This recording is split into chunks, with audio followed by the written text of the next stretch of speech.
Welcome back to my channel. So today we will discuss the Charter Act of 1853.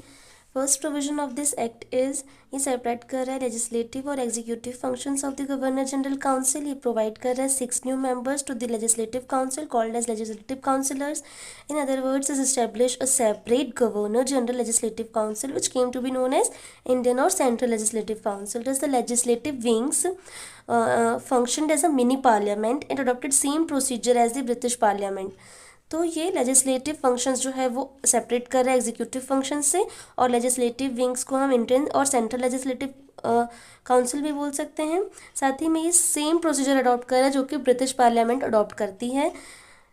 Okay, तो legislation जो है वो first time as a separate machinery treat की गई जिसके लिए हमको स्पेशल प्रोसीजर्स रिक्वायर्ड हैं. ये इंट्रोड्यूस कर रहा है open competition system of selection and recruitment of civil servant.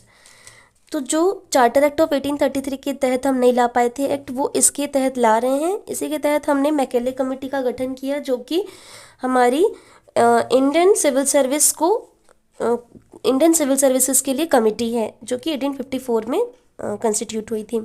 ये एक्सटेंड कर रहा है कंपनी रूल को और अलाउ कर रहा है to retain the possession of Indian territory on trust for the British crown.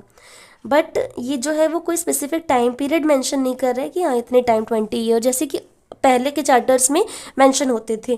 तो ये एक क्लियर इंडिकेशन है कि कंपनी रूल जो है वो किसी भी समय टर्मिनेट हो सकती है जब भी ब्रिटिश पार्लियामेंट चाहे.